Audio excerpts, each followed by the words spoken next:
Hello, everyone. Welcome to Change and Thrive. I'm your host, Dr. Wendy Heckelman, founder and CEO of WLH Consulting and Learning Solutions.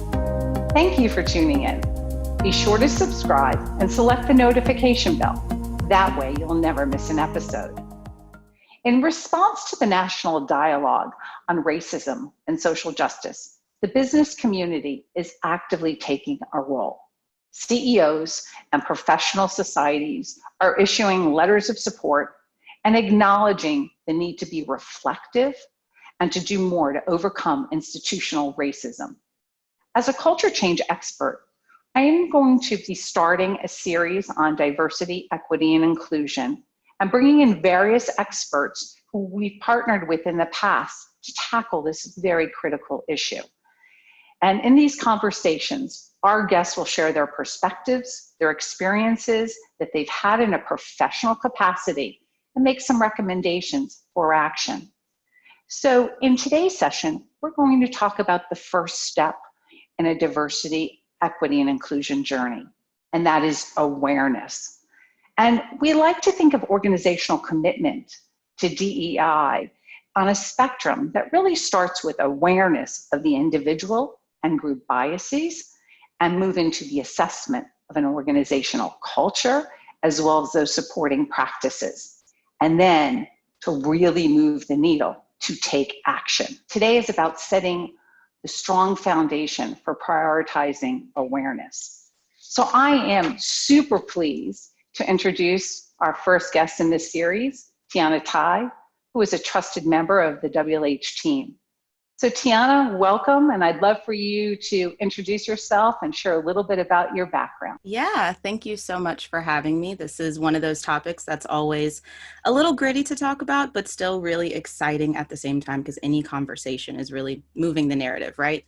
So like you already mentioned, my name is Tianna Tye. I am an industrial organizational psychologist. So sometimes people's eyes glaze over when I say that. Basically, it's simply put studying human behavior in the workplace and applying those principles to things like organizational development, leadership development, so on and so forth. So just being here and talking about DEI and culture change in the context of the pharma space is really, really exciting. And I think it's a conversation that needs to be had, because traditionally we know some of these activities were kind of check the box, you know what I'm saying? So it's really, Totally. yeah, it's good just to open up the conversation and start talking about, like you said, at the foundational level, how can we begin building awareness as a first step? You mentioned pharma, and Tianna, you've been working at WLH for the last several years, and you have grown tremendously in your role since from when you started, because I think we've had a pretty nice, strong mentoring relationship. In most cases, I would say it would be sponsorship, right? Because I'm going to advocate for you. But let's talk about really from your perspective, in your professional capacity and also in some of your experiences, why should organizations prioritize awareness at the individual level? Let's talk about the criticality of that. You know what? One of the things that's coming up for me when I think about why at the individual level is, it's going to sound really simple, but the reality is we are all human. We are all perceptive. And even within the context of our organizations, we can feel when the culture does not support us on an individual level. And I think that that is a reality for people of all, elements of diversity. We're talking race, we're talking gender, we're talking political background, ideology, all of those different dimensions. I could prattle off hundreds of them, quite frankly. But yeah, just at the human level, I think that we can all feel it when it's not quite right. And then even more so when we see organizations just kind of continuing with the status quo without having these sorts of conversations. Not only do we know something's not right, especially in the context of what's going on in 2020, you kind of get the side eye, you get the glances where you're like, okay, you see everything going on in society and we're still not talking about it. So not only was I uncomfortable in the first place, but now I'm just watching this problem continue to be perpetuated. And no organizational leaders should ever want to put themselves in that position for everybody to just kind of see it. Even when it's silent, it's still damaging. Absolutely. I mean, think about it. We're in the midst of this pandemic. Mm-hmm. If we were to treat work as is regular, we'd be tone deaf. Yep. The push for social justice, which is a long time coming. And, I was privileged to be trained by Mort Deutsch, right? Founder of social justice. If we do not do something now and at least bring it into conscious discussion and awareness, we can't do anything about it, right? That's the reality. And I'm very optimistic that for the first time, I believe as a society, I believe organizations, and I believe leaders as well as individuals want to take a real look and do something significant and move from the check the box to really engaging in dialogue and moving to action. So I don't know if you've seen a difference, but I do feel that things are changing and we want to lean into the beginnings of this. Yeah, from my perspective, I can see how in the past, like we also have to put it in a historical context, right? So even the first steps where we're kind of looking at them now, like, yeah, that was pretty, check the box, face value. It didn't really go that deep, but we kind of had to get through that. So now when people are trying to do those same behaviors, we all recognize it and we're like, nope, we've seen this before. Like, you're not really taking this deep enough. So we're in a much better position this go around, I think, to go beyond that, which I know we're starting even right now at the awareness level. And I think that that's great. But I know that you've got other things planned and we're going to take it much deeper than even. Oh, absolutely. But let's level set a little bit. So let's talk about the kinds of biases that exist. And I'd love for you to talk about the difference between conscious and unconscious bias and what it looks like. Oh, I love this question. So I'm one of those really nerdy facts people. So when I learned this fact, it very much has stuck in my head. I've never forgotten it. So this idea that as human beings, we process so much information in any given second. I remember reading once, it's like 11 million, I believe. Yeah, 11 million bits of information get processed in 1 second, but only 40 bits out of 11 million are processed consciously. Right. So literally, if you think about an iceberg, it's like the tip of the tip of the tip of that iceberg is actually happening in our brains on a conscious level. So when you level set in that way and you think about just how much stimulus we're processing on any given basis, I think that it's really short-sighted to assume that there's no bias in any of us. Of course, we're biased if we are really processing much of what we are taking in unconsciously, because any unconscious processing, I mean, it's governed by all types of things, our experiences, who we were surrounded by growing up, nature versus nurture, that whole argument. But if it's not conscious and we're not bringing it to the surface, how do we anticipate changing it, right? So when I talk about conscious and unconscious, on the conscious side, that's that tip of the tip of the tip of the iceberg. You are actively choosing a behavior, a belief, something that's guiding the way that you're moving throughout the world, right? Now, unconscious, that's that term that we hear thrown around a lot. I know we hear it all the time, especially right now. Another term for it, I believe, is implicit bias, but that's what's happening beneath the surface. And it's a little bit trickier, to be honest with you, because nobody likes to feel like they're a bad person. Nobody likes to feel like they're trying to harm anyone, of course.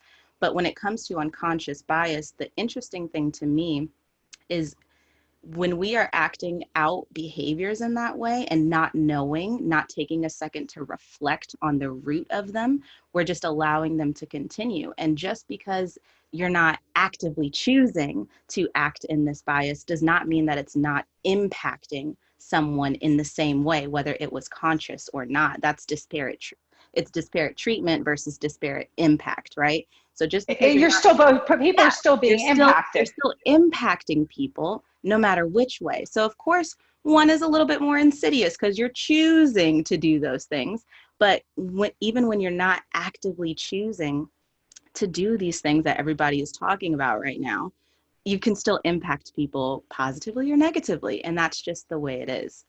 And one of the goals, though, also is to take this unconscious bias and really bring it to the surface, right? And a lot of work that we've done is how do you make people aware to really be reflective about how they feel about things? What are some of the practices? I mean, when you're walking down the road as a female late at night and somebody is coming up and approaching, They might not look the same of you, or they might be a little bigger. Do you kind of walk to the other side of the street? Now, Right. you're not consciously necessarily approaching bias, but it's an unconscious act. I mean, and part of awareness is taking those unconscious behaviors and bringing them to the surface. Mm-hmm. Because those unconscious behaviors and practices, to your point, impact others. And the second piece is, we're talking about unconscious and conscious bias. Let's take a minute and talk about what second generation bias is. Yeah. Because I know there's a lot of confusion and people say, well, what is that? And for a minute, let's define it. And second generation bias, and we know this because of all the work we've done around retention of exceptional performers, and those being women and specifically African-American women as well, is that second generation talks about that when work cultures were formed, and culture is really a set of values and beliefs that you have, and it shows up in how people work, what they talk about, how they dress, right? Those are all the hallmarks, so to speak, of culture. Second generation bias is about cultural values are very male-like, and they are not open and welcoming to women. Again, this is something that in a lot of ways has been unconscious, right? Because particularly in pharma, for many, many years, this is predominantly male. I mean, I've been practicing in that space for nearly 30 years, and I can tell you that I was mostly the rare woman, or there might be a sprinkling here and there in this very traditionally male culture. So second generation bias is all about unconscious bias of a culture that's been built because of male values. So the idea that a woman that's pregnant would want to be up for promotion, wouldn't necessarily happen in that type of culture. So, part of what we're trying to do is raise that awareness of conscious, unconscious, second generation bias has an impact on culture and whether people stay or leave in the organization. Are there some tips you have on how we can prioritize awareness to set the table, to put the elephant on the table so you can start to do something with it? I have a lot of thoughts on this. So one interesting thing, I recently worked with an organization and saw that they did that went over really well is they actually put together a diversity and inclusion scorecard. So they scored themselves and published it company-wide and made it very known, look, this is where we're at. These are our gaps. We're just going to put it out here and just bring it to y'all's attention. And in a few weeks, we're going to have a foundational bias training. So that was a really beautiful way from my perspective of doing it because they owned where they were. First and foremost, they were like, look, guys, this is where we are right now, and we've got to work from here. But then they went ahead and brought it to the larger organization by opening up, and I believe it was a mandatory unconscious and conscious bias training to where they had conversations like this, but it was really powerful because they learned how to talk to each other about these things. And to me, that's one of the most powerful things about actually bringing something into your organization as opposed to handling all of these things individually. Because at the end of the day, your organization is a network of teams, everybody's working together, collaborating. And if you all don't know how to talk to each other about these issues, awareness at an individual level will then again only take you so far. We've got to be able to bring the awareness into real conversation with one another. Absolutely.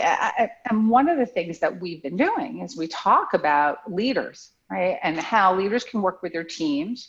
We use this method of leader-led learning to begin that conversation around inclusivity and behaviors that do not enable a more inclusive and equitable environment and diversity of thought. So diversity is not necessarily only a race issue, it's a culture, but in organizations, it shows up in terms of, are all the people included in terms of the meeting? Is there inclusivity in the discussion? Is diversity of thought welcome, or do you get squashed like an ant? Mm-hmm. And is the team functioning equitably?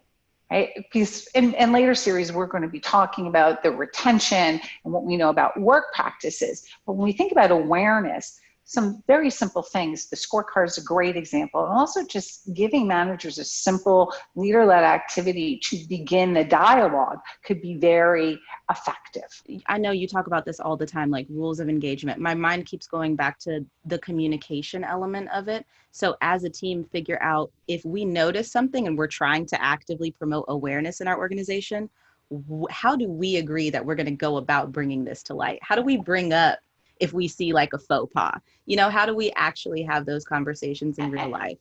And that's part of it, right? So the rules of engagement are always about, once you agree to your operating principles of working together, anybody and everybody can raise the flag. Oh, hey, that's a violation.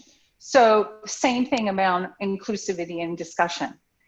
It's almost irresponsible. If you see something, you need to say something. Right. And I think what we're trying to do here is just to say, start the journey of awareness individually. Start it with your teams to have a discussion about how do we create a more inclusive, equitable, and diverse culture of our team, and what are the behaviors that are our watchouts, and start the dialogue. And that actually starts to build the culture.